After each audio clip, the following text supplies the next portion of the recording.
Good evening, everybody, and praise the Lord. We are looking at Colossians chapter 1, verses 9 to 14 this evening. I have already taken one study, which was last week, on this particular section, which is Paul's prayer for the Colossian Christians. I'm going to take this second study looking at this particular prayer of the Apostle Paul for the church at Colossae, there in the first century AD. However, in order to get the whole picture, I will read this entire passage, verses 9 till 14. 9 to 14, Colossians chapter 1. For this reason, we also, since the day we heard it, do not cease to pray for you and to ask that you may be filled with the knowledge of His will in all wisdom and spiritual understanding, that you may walk worthy of the Lord, fully pleasing Him, being fruitful in every good work and increasing in the knowledge of God, strengthened with all might, according to His glorious power, for all patience and long-suffering with joy, giving thanks to the Father who has qualified us to be partakers of the inheritance of the saints in the light. He has delivered us from the power of darkness and conveyed us into the kingdom of the Son of His love, in whom we have redemption through His blood, the forgiveness of sins.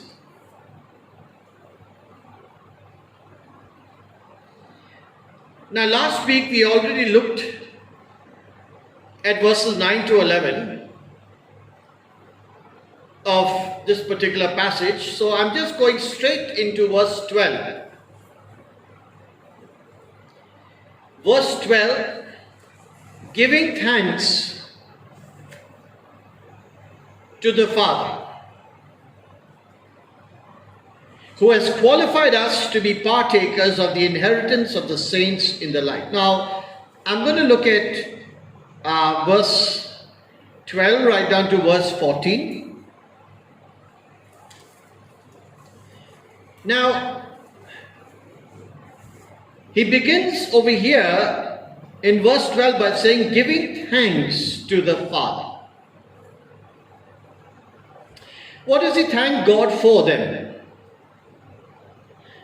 He thanks God that they have been qualified to be partakers of the inheritance of the saints in the light.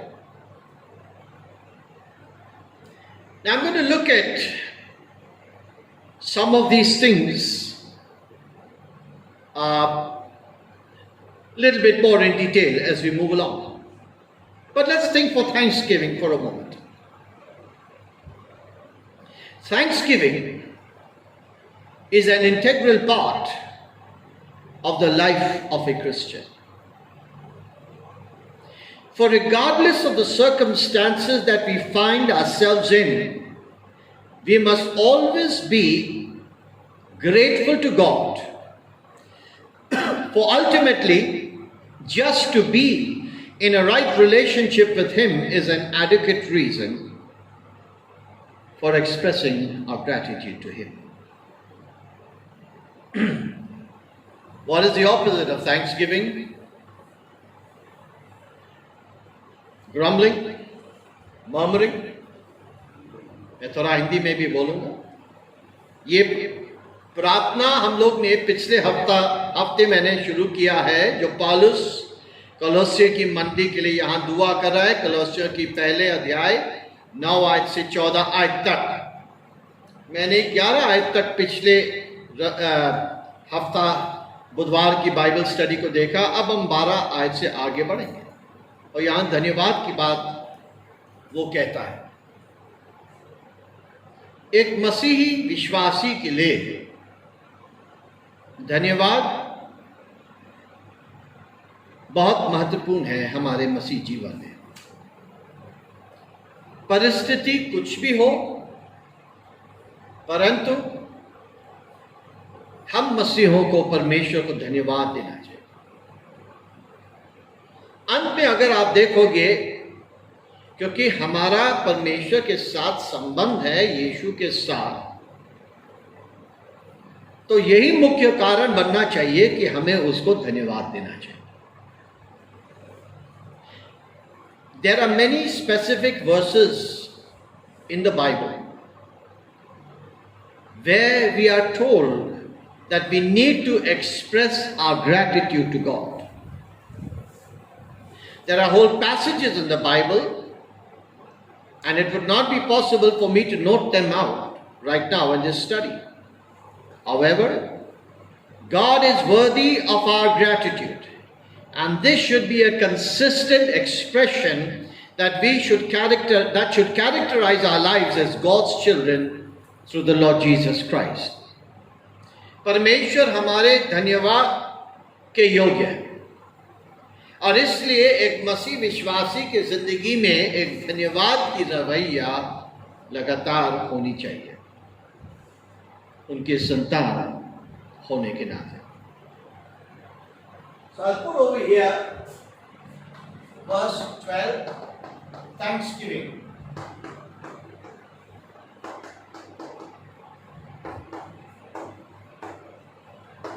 Thanksgiving to God. Now, अगर आप धन्यवाद का जो opposite है वो क्या है?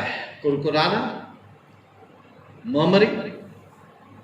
और बाइबल में परमेश्वर हमसे कहता है कि हमको नहीं कुरकुराना चाहिए, क्योंकि जब हम ग्रम्बलिंग, मर्मरिंग, कुरकुराते हैं तो हम क्या प्रकट कर रहे हैं?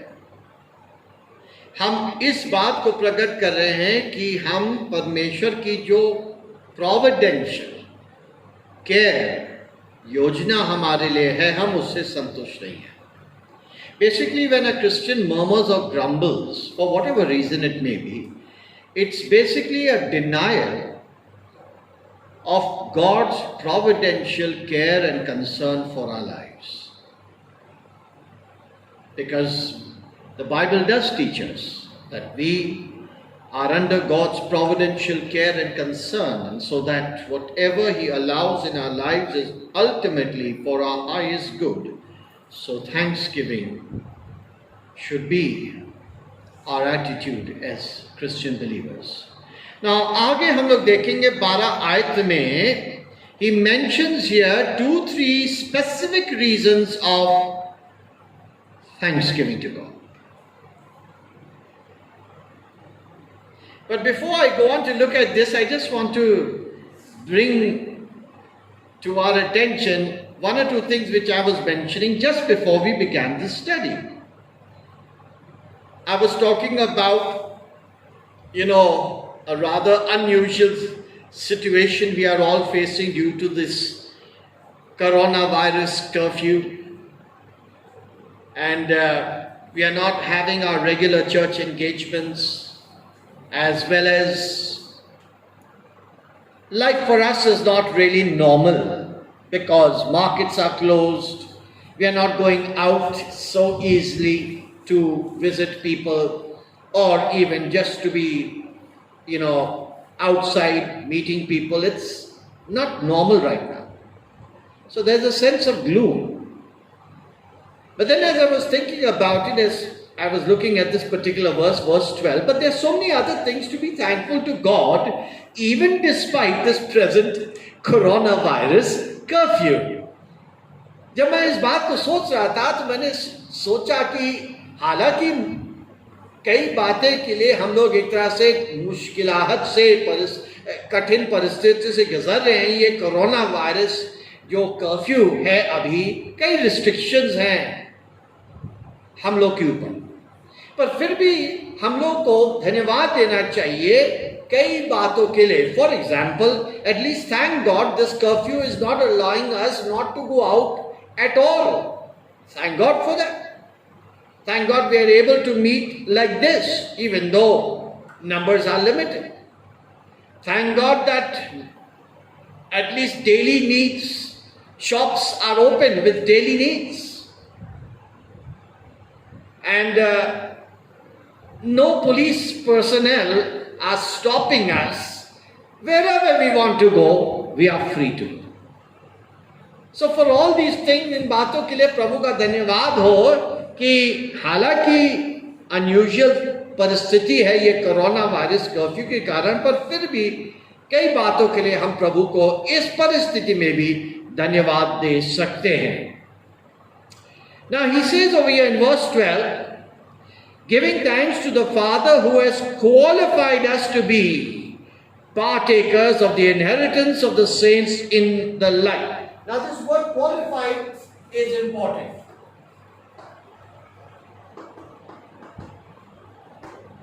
God has qualified you and I who are in Jesus this evening. He has qualified us to be what? Partakers of what? The inheritance of the saints in the light. परमेश्वर ने हम लोग को क्वालिफाई किया, हमको एक तरह से इस योग्य बनाया कि पवित्र लोगों की मिरास के साथ उस ज्योति में हम भागी हो सके. Now let's try and look at this in a little bit more detail. We are qualified to be partakers of that inheritance, and we look at this word inheritance in a moment's time. How are we qualified? Because we are in Jesus Christ. जो लोग यीशु मसीह में हैं, हम लोग उस मिरास जिसके विषय में अभी हम कुछ बातें देखेंगे, परमेश्वर ने हम मसीहों को दिया है, हम उसके भागीदार हैं क्योंकि हम आज यीशु मसीह, और क्योंकि हम यीशु मसीह में हैं इसीलिए हम उस मिरास के भागी हैं, हम उसके योग्य हैं. We have no relationship with God apart from Jesus Christ. यीशु मसीह के बिना हमारे पास ईश्वर के साथ कोई संबंध नहीं है, उसके लेपालक पुत्र और पुत्रिया होने के नाते. We have no right apart from Jesus Christ to call ourselves as the adopted children of God. But it's because we are in Jesus, we have an inheritance. Now what is this inheritance? This inheritance is also described in some other portions in the New Testament. Ephesians 1:14 and verse 18, Ephesians 5:5, 1 Peter chapter 1 and verse 4. Time will not permit me to read out these verses for you. Ephesians 1:14-18, 5:5, पहला पत्रस पहला अध्याय 4 आयत में इस मिरास के बारे में वहां भी हमको बताया जाता है.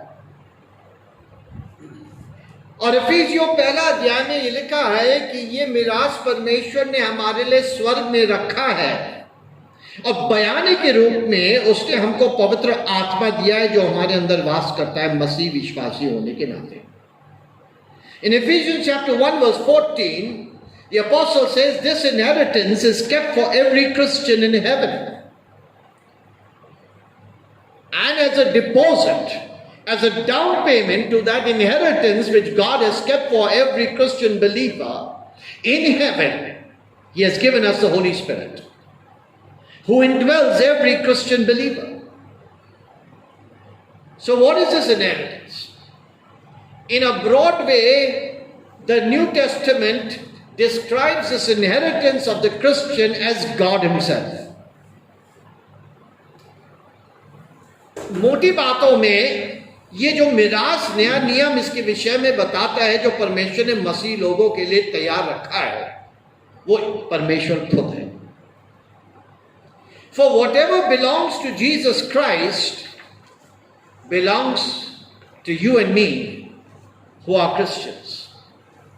So in the final analysis, God is the inheritance of the Christian. So, partakers of his inheritance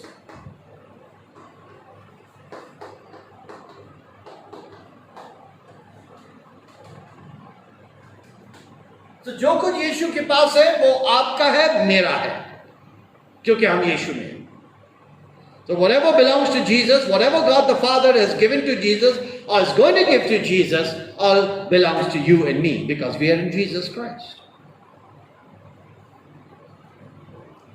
In 1 Peter chapter 1 and verse 4, the comment in the MacArthur Study Bible is very helpful. Quote, Peter showed those persecuted Christians how to look past their troubles to their eternal inheritance. Life, righteousness, joy, peace, perfection, God's presence, Christ's glorious companionship, rewards, and all else God has planned is a Christian's heavenly inheritance. Matthew 25:34, Acts 26:18, Ephesians 1:11, Colossians 1:12, Hebrews 9:15, Psalm 16:5, 23, 26, 72, Lamentations 3:24.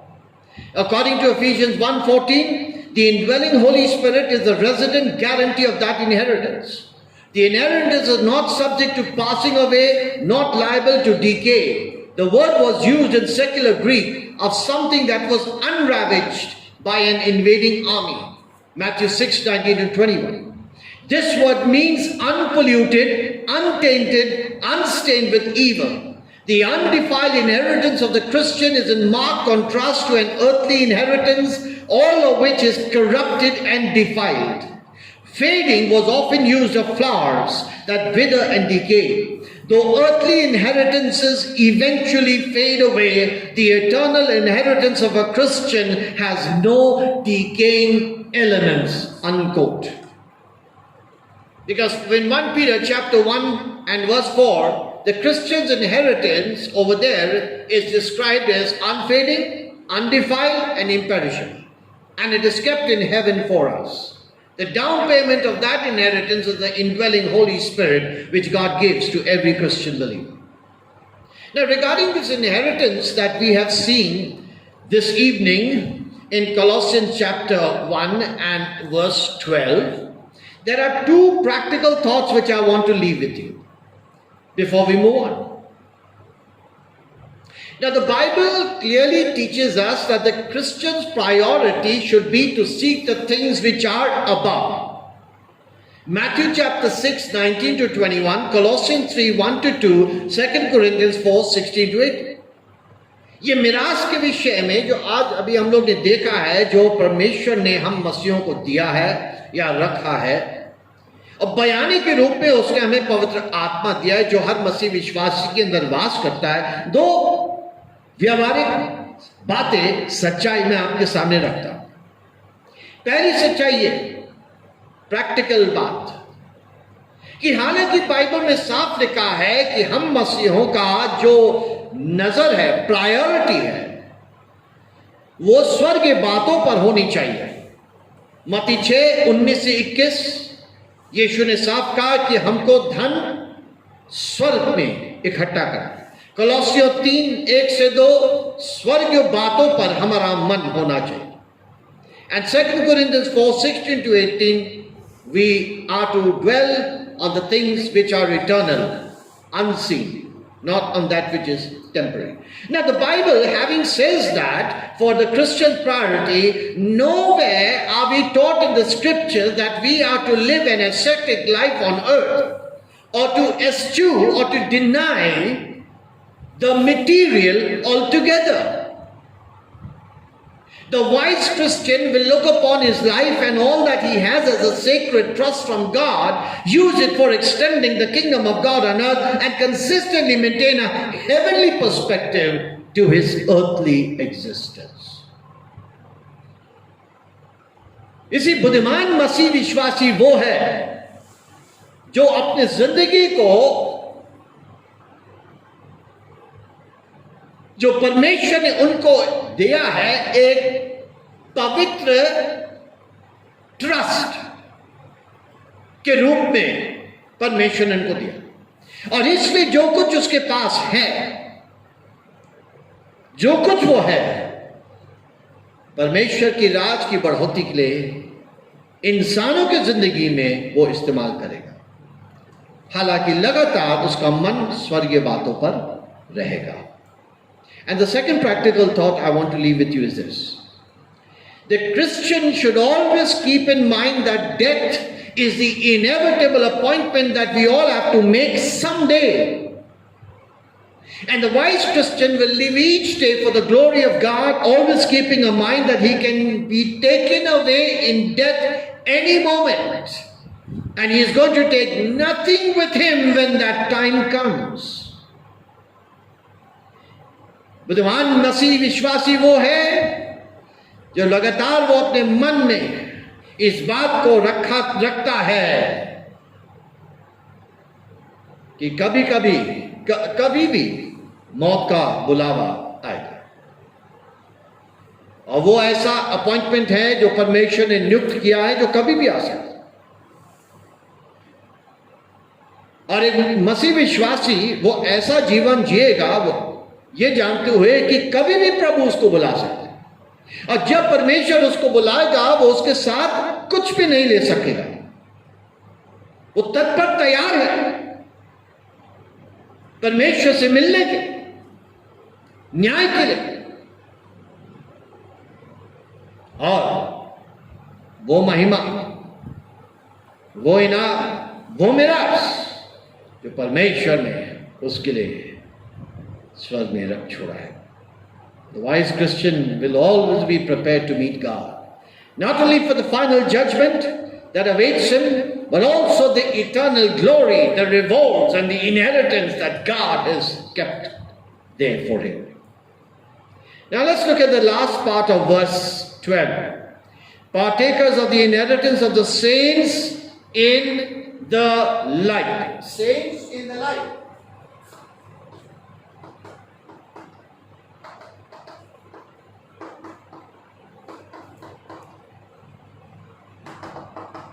What does this mean? As you and I have seen time and again in the New Testament letters, particularly the letters of Paul, he uses the word saint quite often to describe a Christian. And the word saint, as used by the Apostle Paul, basically means somebody who is set apart from sin by God for a holy purpose. पवित्र जन का मतलब जो पौलुस इस्तेमाल करता है अपने खतों में मसीह विश्वासियों के लिए, इसका मतलब यह है कि एक मसीह विश्वासी जो परमेश्वर ने उनको पाप से अलग किया है एक पवित्र उद्देश्य के लिए. That's the meaning of a saint. So he's saying, who has qualified us to be partakers of the inheritance of the saints in the light. The contemporary use of the word saint in the Roman Catholic Church is absolutely unbiblical and has no New Testament warrant. For the whole concept of canonizing a person in order to be regarded a saint has no New Testament justification whatsoever. वर्तमान में contemporary scene में Roman Catholic कलीसिया में वो लोग कुछ लोगों को कैनोनाइज करते हैं कि ये सेंट है, उनको संत पुकारते हैं. हमारे शहर झांसी में सेंट जूड चर्च है, पर ये न्यू टेस्टामेंट में इसका बेसिस जस्टिफिकेशन आपको कहीं नहीं मिलेगा. Every Christian is a saint in the biblical sense. So you and I this evening who are in Jesus Christ, you are fully justified according to the New Testament if you call yourself a saint. He says over here, who has qualified us to be partakers of the inheritance of the saints in the light. What does this word light mean?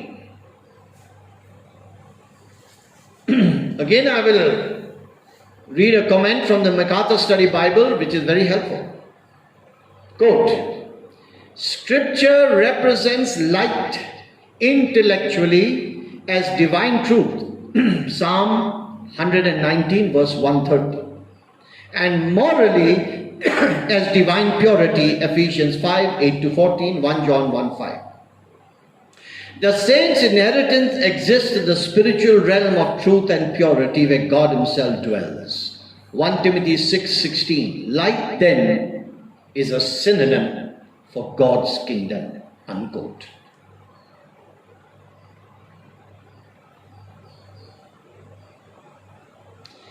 I will come back to this light and darkness when we look at verse 13, so I won't say much over here. But let's go on to verse 13. He has delivered us.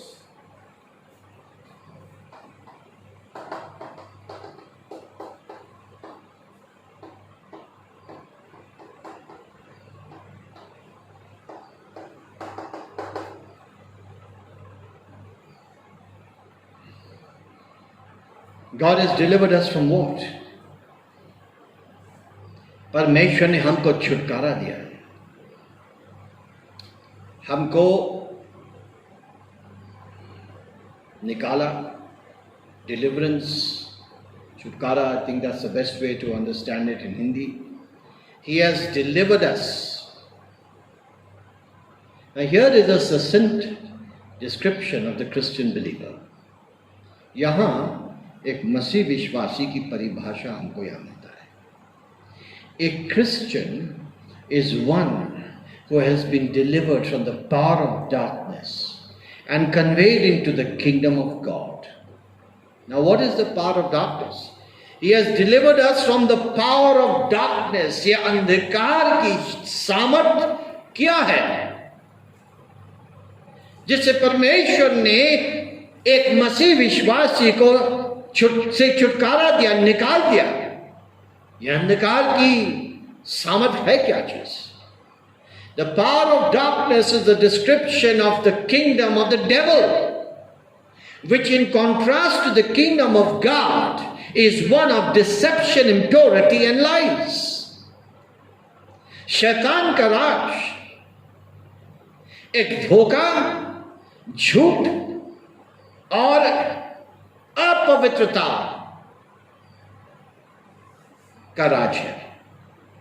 The kingdom of the devil contrasted with the kingdom of God is nothing else but a kingdom of deception, impurity and lies. All those who are not in Jesus Christ are in the kingdom of the devil.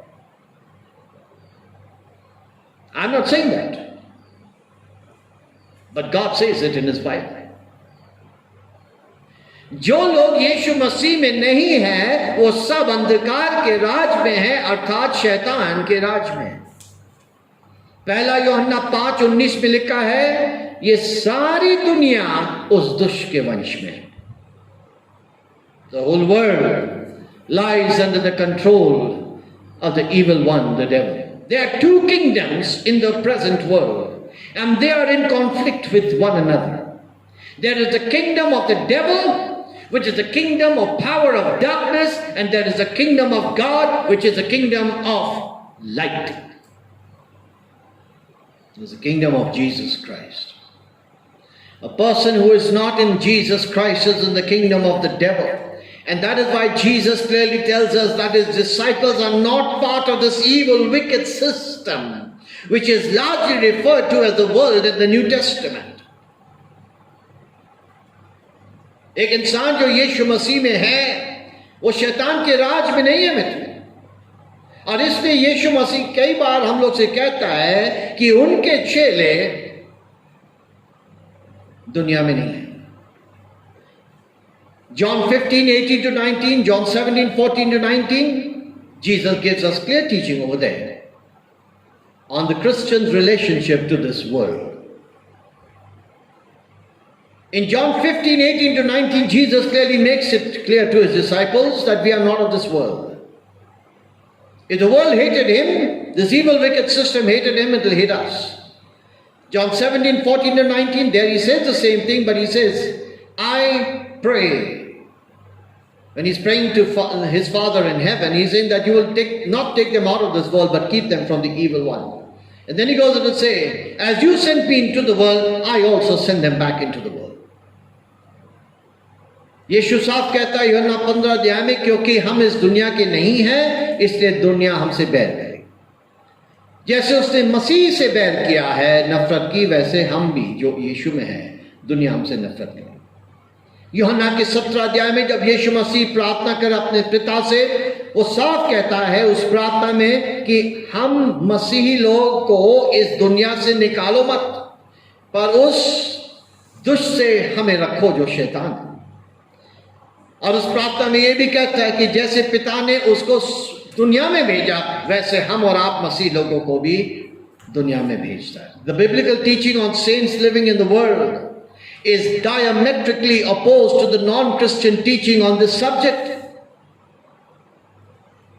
Jesus clearly teaches that his disciples are to be in the world, but not of it. We are to be salt and light. Matthew 5:14 to 16.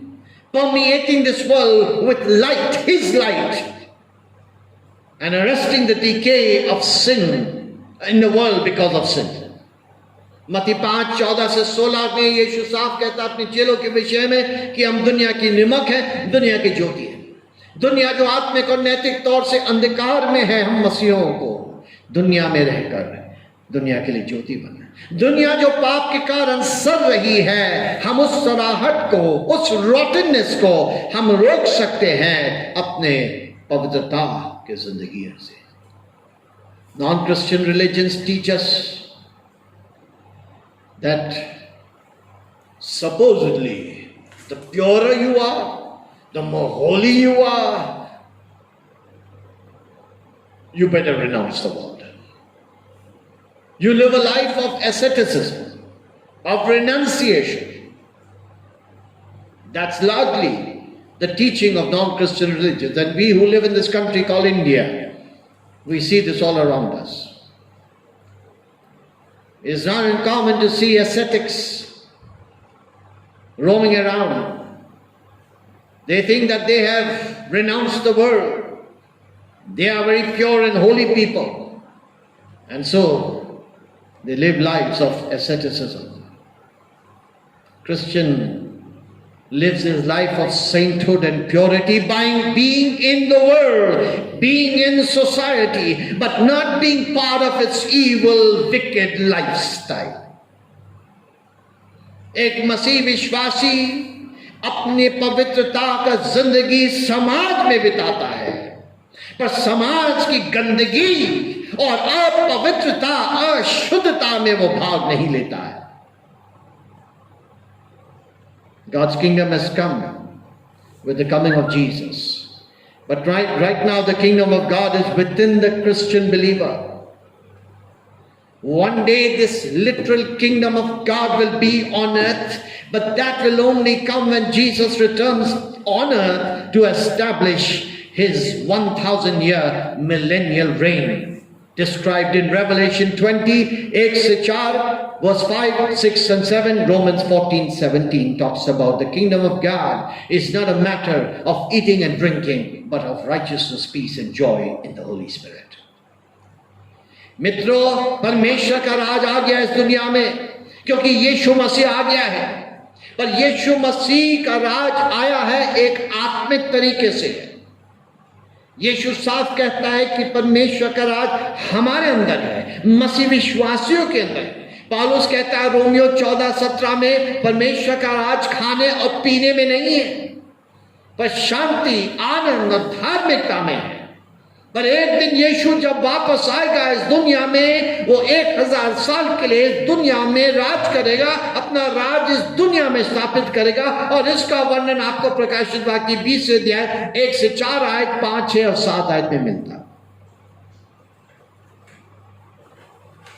Saints in the light. He has delivered us from the power of darkness and conveyed us into the kingdom of the Son of his love.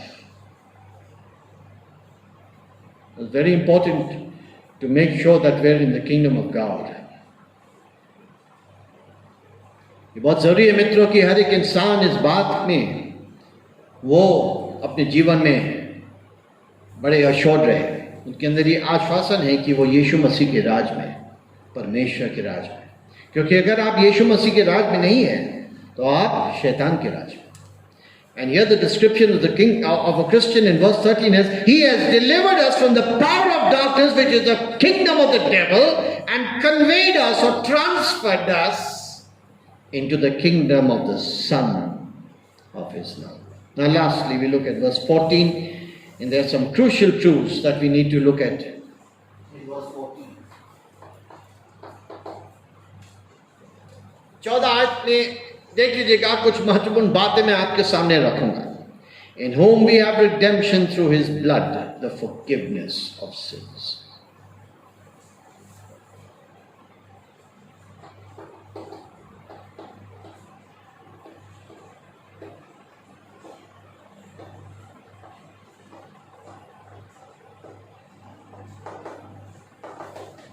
The first thing we will look at over here in verse 14 is, in whom we have redemption. What does this mean? In whom we have redemption. जिसमें हमें छुटकारा. Now the context talks about the kingdom of Jesus Christ, or the kingdom of God. The Christian believer is transferred from the power of darkness, which is a synonym of the kingdom of the devil, into the kingdom of Jesus Christ, or the kingdom of God. मसीह विश्वासी शैतान के राज और अंधकार का राज है, उससे transfer होकर वो परमेश्वर के राज में प्रवेश उसने किया है. अब क्योंकि हम और आप जो यीशु मसीह में हैं, परमेश्वर के राज में हैं, तो ये कुछ बातें हमारे जिंदगी में जरूर दिखाई देंगी. First, we have redemption. What does the word redemption mean? The word actually means to buy back by paying a price. छुटकारे का मतलब यह है किसी चीज या व्यक्ति को मोल लेना, दाम देकर. And the picture that is used or given to help us understand the meaning of this word redemption is that of a market. And it's a slave market where every human being is there, and the owner of that slave market is the devil. Then we go on to try and understand this word redemption by seeing Jesus Christ. When he came to this earth, he died in his atoning death. He purchased the Christian believer from that same slave market of sin by paying a price, which was his atoning death. And he brought us from that slave market of sin. तस्वीर जो ये छुटकारा शब्द हमको देता है वो ये है, पाप के बाजार में हर एक इंसान एक गुलाम है. यीशु मसीह जब आया और उसने अपना उद्धार का काम क्रूस पर पूरा किया, तो जो भी यीशु मसीह में आज पाए जाते हैं वो उस पाप के बाजार से यीशु ने दाम देकर खरीद लिया. Now that's the picture of the word redemption. Now the obvious question we need to ask is this: who did Jesus pay the price to? Did he pay to Satan, to the devil? No, not at all. दाम यीशु ने किसको दिया? शैतान को नहीं. The New Testament is very clear. In fact, the entire Bible is very clear. Jesus did not pay the price of his atoning death to free us from the devil's clutches and redeem us. He paid it to God. God the Father. God was satisfied by the atoning death of Jesus. The price that Jesus paid for you and me to be delivered, redeemed from the slave market of sin, the kingdom of the devil, which is the power of darkness, was paid to God to satisfy His character, His justice. And that is why whoever is in Jesus today, God looks at you and me, clothed in the righteousness of the Lord Jesus Christ, and He says to us, not guilty. Because Jesus paid the penalty for our sins to satisfy the justice of God, the character of God, in whom we have redemption. The word redemption is a powerful word in the New Testament. ये शब्द छुटकारा नए नियम में बहुत ही सामर्थ्य शब्द है मित्रों, पावरफुल शब्द। आप और हम जो आज यीशु मसीह में हैं, शैतान के राज में हम लोग नहीं हैं, पाप के बाजार में हम लोग नहीं हैं मित्रों, पाप के गुलामी में हम लोग आज नहीं हैं, क्योंकि मसीह ने हमको छुटकारा दिया। Now let's move on. In whom we have redemption through His blood. Again, very powerful words. Through His blood. Now listen carefully. The Old Testament, particularly the book of Leviticus, teaches us the life is in the blood. पुराने नियम में साफ परमेश्वर कहता है जिंदगी खून में. He told the Jews to offer animal sacrifices but drain the blood out. Why? Because the life was in the blood. Blood had to be shed because blood signifies life. पुराने नियम में जानवर की बलिदान परमेश्वर ने यहूदियों से साफ कहा कि उनको चढ़ाया. जानवर के बलिदान का मतलब खून बहाना, जिंदगी खून में. आप और हम जानते हैं, I am not a doctor, medical doctor, but you and I know that our blood, if anything goes wrong with it, it will affect our entire health. Because the life is in the blood. Through His blood simply means the entire atoning death of Jesus Christ. The word the blood does not mean the chemistry of the blood. No. Blood का मतलब जिंदगी. यीशु ने अपना जीवन दिया, वो मारा गया, जिसके द्वारा हमारे और आपके पाप क्षमा हो सकते हैं. That is what the blood means, the atoning death of Jesus. In the book of Hebrews we read very clearly, the blood of animals could never wash away our sins. But then the writer also says, without the shedding of blood, Hebrews 9:22, there is no forgiveness of sins.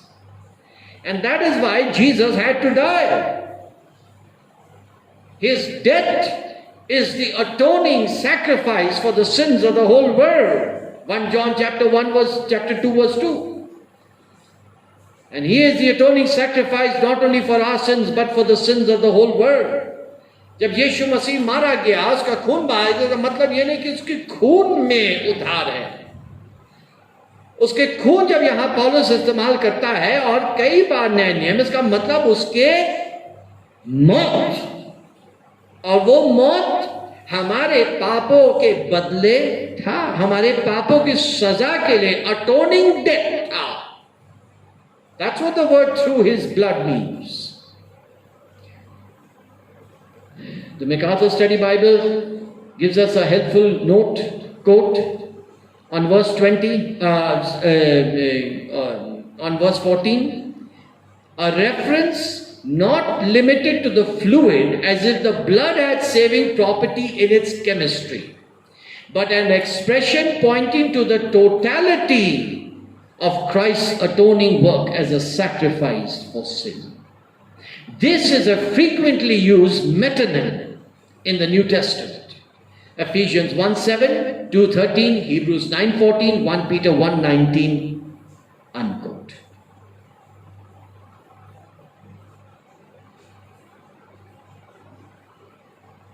Redemption through his blood.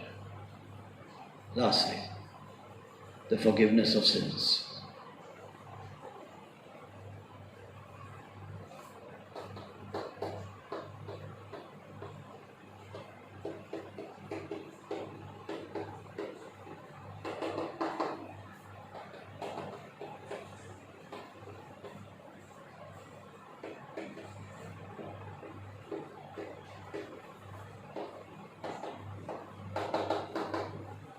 Now let's look at this before we close. The forgiveness of sins. इसको जरा हम गौर से देखेंगे इससे पहले कि हम लोग समाप्त करें. The last part of verse 14, Colossians 1. The forgiveness of sins. Since March 2020, coronavirus has been the subject in much of our print and electronic media. Specifically, March till May 2020 and April 2021 till today. This year, the coronavirus has got more attention, since the people who have been directly or indirectly affected by it has been far more than last year. I'm sure you'll all agree with me.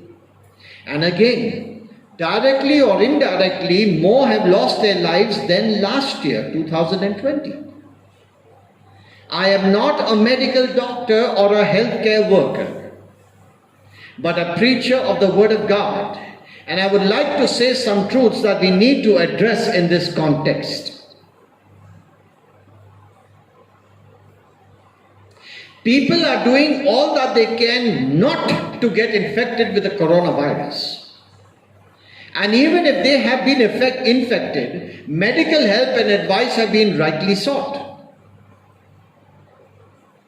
However, let me tell you that all of us have been infected by sin,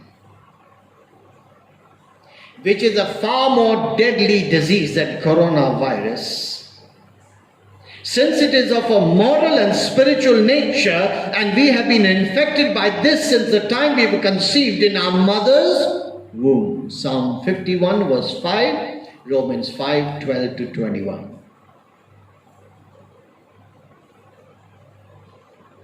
Last evening I was watching the news on television, and the TV anchor was in a well-known hospital in New Delhi. And the doctor was explaining to him about the coronavirus scenario in his hospital, because they were in the ICU ward, NDTV. And he was telling them how the nurses and doctors, all of them are doing their best to help people. The reporter asked them, are the nurses and doctors afraid of getting infected? The doctor said, yes, they are, but they carry on with their work. They try to help people get well. Then the reporter asked the doctor, are people dying in your ICU? He said, yes. People also die. I want to tell you this, my friends. Every day people are dying. Whether it is coronavirus or any other reason, every day all over the world people are dying.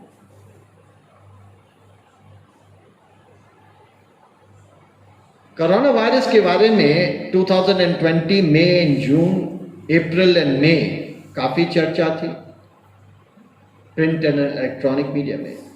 अप्रैल 2021 से आज तक भी हमारे print और electronic media में corona virus के बारे में बहुत चर्चा है. मैं तो डॉक्टर नहीं हूँ, मेडिकल डॉक्टर नहीं हूँ, ना मैं हेल्थ केयर वर्कर हूँ. पर मैं परमेश्वर की वचन की सेवकाई करता हूं एज ए पास्टर। बहुत से लोग आज कोशिश कर रहे हैं, और ये अच्छा है, कि वो कोरोना वायरस से ग्रसित नहीं हो या इन्फेक्टेड नहीं हो, और अगर वो इन्फेक्टेड हो भी जाते हैं तो वो मेडिकल सलाह और ट्रीटमेंट लेते हैं, वो अच्छा है। मैं आपको बताना चाहता हूं कि हर एक इंसान मां के गर्भ से वो पाप से इन्फेक्टेड है। भजन 51 5वें आयत में दाऊद साफ कहता है, मां के गर्भ से मैं पापी निकला।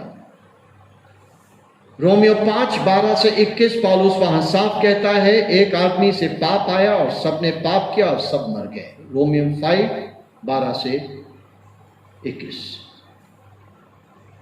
Our temporal and our eternal lives are all dependent upon our being forgiven of our sins. And the only way to be forgiven and cleansed or cured of this horrible disease of sin is by putting saving faith in Jesus Christ. For sin is a far more horrible disease than any disease or all the diseases in the world put together combined can ever be. पाप एक ऐसी आत्मिक और नैतिक बीमारी है जो भयानक है।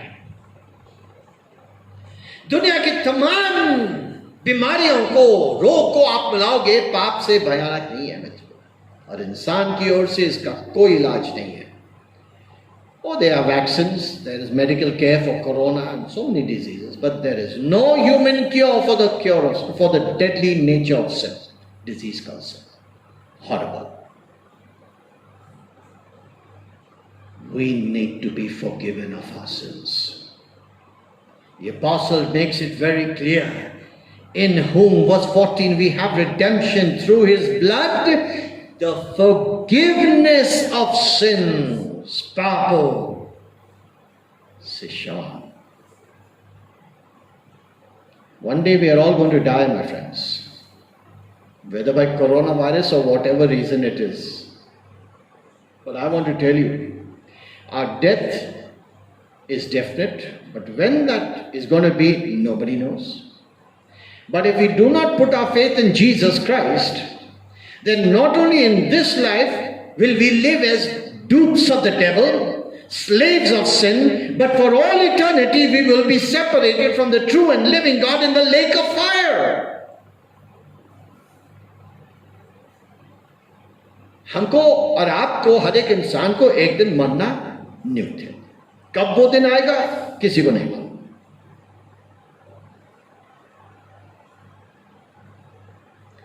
और यदि हम और आप इंसान प्रभु यीशु पर विश्वास नहीं करेंगे, उद्धारकर्ता के रूप में उसको व्यक्तिगत तौर से नहीं ग्रहण करेंगे, तो मित्रों, अगर इस हालत में हम अपना जीवन बिताएंगे इस दुनिया में, तो शैतान की गुलामी और पाप के दास्तव में हम अपना जीवन बिताएंगे और इस हालत में मर जाएंगे। तो मित्रों, बाइबल के अनुसार हमेशा के लिए हम परमेश्वर से अलग होकर आग की झील में फेंके जाएंगे।